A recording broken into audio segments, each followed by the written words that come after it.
Hello everyone, स्वागत है आपका इंग्लिश क्लास के चैप्टर नंबर 1 में अ लेटर टू गॉड, जिसे लिखा है जीएल फ्रेंड्स ने। भगवान के नाम पत्र। बिफोर यू रीड, पढ़ने से पहले दे से फेथ कैन मूव माउंटेन्स, कहते हैं कि मतलब विश्वास से पर्वत भी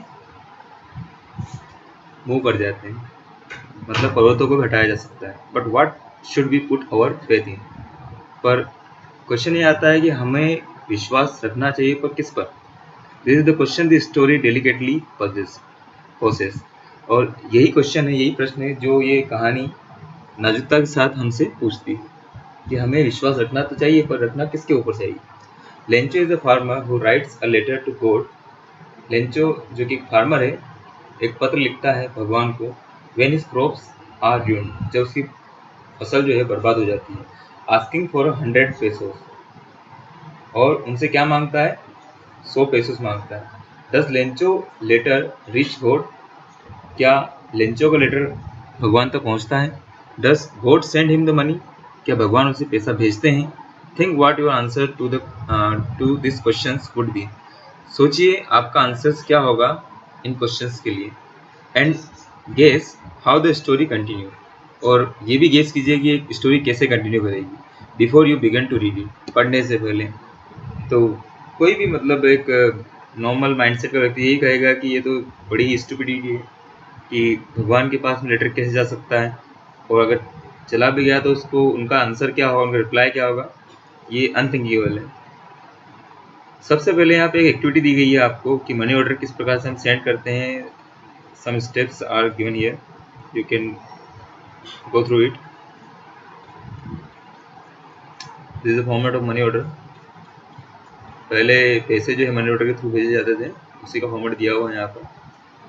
तो ये आपको करना है, ये आपका सेल्फ असेसमेंट है। चलिए हम मेन टॉपिक पे आते हैं। The house the only one in the entire valley. घर, यहाँ पर ए हाउस नहीं लिखा हुआ, यहाँ लिखा हुआ the house. The special house की बात कर रहे हैं हम, जो उस पूरे वैली में, उस पूरी घाटी में इकलौता था। Set on the crest of a low hill. Crest का मतलब टॉप ऑफ अ हिल, मतलब उस हिल के सबसे ऊंचाई के स्थान पर वो घर बना हुआ था।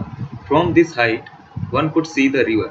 इस हाइट से, इस ऊंचाई से कोई भी उस रिवर को देख सकता था। And the field of ripe पॉड डॉटेड विद द फ्लावर्स, और उस फील्ड को भी जो पके हुए मक्के से भरी हुई थी, और उसके ऊपर मतलब फ्लावर्स आ रहे थे, डॉटेड फ्लावर्स आ रहे थे। That always promise a good harvest, और जिससे ये पता चल रहा था कि जो हार्वेस्ट है, जो फसल है, वो कैसी है, बड़ी अच्छी हुई है। The only things the earth needed was a downpour. अब जमीन को सिर्फ एक ही चीज़ की जरूरत थी, और वो थी एक अच्छी खासी बारिश की। यहाँ पर डाउनपोर लिखा हुआ है। डाउनपोर का मीन्स होता है बूंदाबांदी, और एटलीस्ट अ शोवर। और डाउनपोर नहीं हुआ तो कम से कम शोवर तो हो ही जाए। Through out the morning, Lencho पूरे सुबह से, who knew his field intimately, जो अपने खेत को बड़ी अच्छी तरीके से जानता था, हैड डन नथिंग, उसने कुछ नहीं किया पूरे सुबह से, but see the sky toward the north east, सिर्फ किसको देखता है वो? नॉर्थ ईस्ट से आने वाले बादलों को। Now we are really going to get some water woman. अब हम वास्तविकता में कुछ पानी हमें मिलने वाला है। ये एक वुमन को बोलता है, यहाँ पर वुमन कौन है? उसकी वाइफ है। उसकी वाइफ को बोलता है कि अब हमें कुछ बारिश मिलने वाली है। The woman who was preparing suffer replied, yes God willing. वह महिला जो मतलब सफर बना रही थी, सफर यहाँ पर क्या है? शाम का नाश्ता, तो सॉरी रात का खाना। तो वो रिप्लाई करती है यस गॉड विलिंग, भगवान की इच्छा। The older boys were working in the field, जो बड़ा लड़का था वो खेत में काम कर रहा था। While the smaller ones were playing near the house, जबकि जो छोटे वाले थे मतलब वो घर के पास में खेल रहे थे। Until the woman called to them all, तब तक जब तक कि उस महिला ने उन सबको मतलब बुला नहीं लिया। कम फॉर डिनर, डिनर के लिए आओ। It was during the meal that, just as Lencho had predicted. यह भोजन के समय की बात थी जब लेंचो ने प्रिडिक्ट किया था। क्या? प्रिडिक्ट करने का मतलब भविष्यवाणी की थी, big drops of rain began to fall, कि बड़े बूंदे जो हैं बारिश की वो शुरू हो चुकी है गिरना। In the north east huge mountain of clouds could be seen approaching. North east के जो ह्यूज माउंटेन है, बड़े बड़े भारी माउंटेन्स हैं, वो मतलब अप्रोच करते हुए देखे जा सकते हैं। The air was fresh, air कैसी थी, ताज़ी थी, एंड स्वीट, और मतलब स्वीट भी थी। The man went out for no other reasons than to have the pleasure of feeling the rain on his body. अब ये खाना खाते हुए उठ के बाहर आता है, और कोई कारण नहीं बाहर आने का, सिर्फ इसलिए कि वो मतलब उस शरीर पे गिरते हुए मतलब बूंदों को महसूस करना चाहता है, उसके प्लेजर को, उसके खुशी को महसूस करना चाहता है। लेंचो बाहर आकर उस खुशी को महसूस करना चाहता है। And when he return he exclaimed, और जब वो वापस लौटता है तो वो एक्सक्लेम करते हुए बोलता है, there this aren't rain drop falling from the sky, ये बारिश की बूंदें नहीं गिर रही है आसमान से, दे आर न्यू कॉइन्स, ये तो सोने के सिक्के हैं। The big drops are 10 cent pieces and the little ones are 5। जो बड़ी ड्रॉप्स हैं वो तो 10 रुपए की हैं और 10 सेंट के हैं, और छोटे वाले हैं वो 5 सेंट के हैं। यानी कि उसका एक्साइटमेंट देखो कितना, मतलब वो खुश है पानी को देख कर, बारिश को देखकर। With a satisfied expression he regarded the field of ripon with its flower draped in a curtain of rain। अपने संतुष्टिभरण एक्सप्रेशन के साथ में वो पूरा उस फील्ड को देखने की कोशिश करता है, जो कि रिपकॉर्न से भरा हुआ है, उसके फ्लावर से भरा हुआ है। Draped in a curtain of rain, जो बारिश के पर्दे में ढक चुका है, ड्रेप्ड हो चुका है, कवर हो चुका है। बट सडनली, अचानक, a strong wind began to blow, अचानक से एक ताकतवर पवन जो है वो ब्लो करना शुरू कर देता है, मतलब हवा जो है तेज तेज चलना शुरू हो जाती है। And along with the rain, और बारिश के साथ साथ very large hail stones, hail stones यहाँ पे क्या है, बर्फ, ठीक है, जिसे हम जो है ओले कह सकते हैं।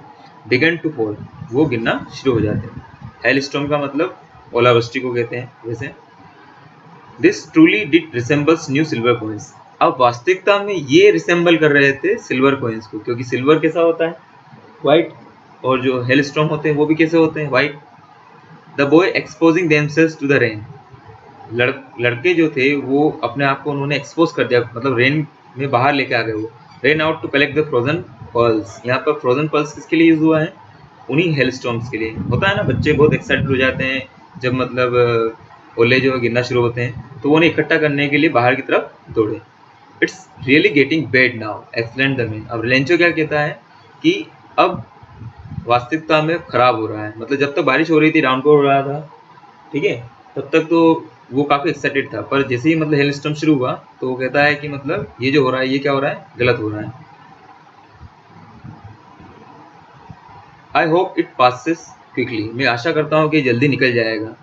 It did not pass quickly, परंतु वो जल्दी पास नहीं हुआ। For an hour the hell rain on the house, एक घंटे तक जो ओलावृष्टि थी वो गिरती रही घर पर भी।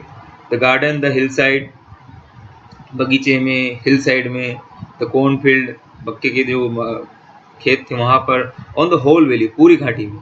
द फील्ड वाज वाइट, अब जो फील्ड था, जो मैदान, जो खेत थे, वो खेत कैसे हो गए थे, सफ़ेद। As it covered with salt, ऐसा लग रहा था जैसे कि वो सोल्ट से, नमक से क्या हो चुके हैं, कवर हो चुके हैं। Not a leaf remained on the trees, एक पत्ती भी पेड़ों पर नहीं बची थी। The corn was totally destroyed, जो मक्के के खेत थे वो पूरी तरीके से डिस्ट्रॉय हो चुके थे, बर्बाद हो चुके थे। द फ्लावर्स वर गॉन, फूल जा चुके थे, फ्रॉम द प्लांट्स, प्लांट पे से। Lencho soul was filled with sadness, Lencho का जो आत्मा थी वो दुख से भर चुकी थी। When the storm had passed, जब तूफान चला गया, he stood in the middle of the field, वह अपने खेत के बीचों बीच में जाके खड़ा हुआ। And said in his sons, और अपने बच्चों से उसने बोला, a plague of locust would have left more than this. Locust means यहाँ पर आपको क्लियरली दे रखा है कि insect which fly in big swans groups and destroy crops. Locust में टिड्डी दल होता है, आपने देखा होगा, जो राम जी घोड़ा बोलते हैं लोकल लैंग्वेज में, ठीक है, जब वो उसका दल आता है तो पूरा पूरा खेत वो साफ करता है। तो यहाँ पे लेंचो का कहना है कि जो लोकस्ट का ग्रुप होता है वो इवन इससे ज़्यादा छोड़ देता है जितना कि इसने हेलस्टॉर्म ने भी नहीं छोड़ा। The hail has left nothing, इस हेल ने तो कुछ नहीं छोड़ा। This year we will have no corn, इस साल हमारे पास में कोई कॉर्न नहीं होगा। That night was a sorrowful one, वह रात जो थी वो काफ़ी दुखदाई थी। All our work for nothing, हमारा जो भी काम था वो सब बर्बाद हो गया।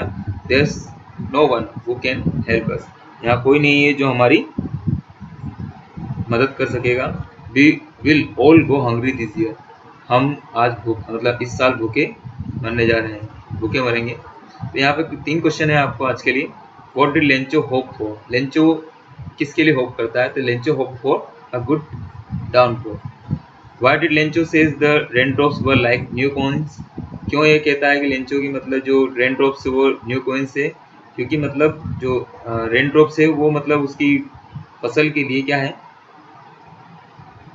अच्छे हैं, ठीक है, बेनिफिटेड है वो, इसलिए उसे वो न्यू कॉइन्स कहता है। How did the rain change, कैसे रेन चेंज हुई? वो हेलस्टॉर्म में चेंज हुई।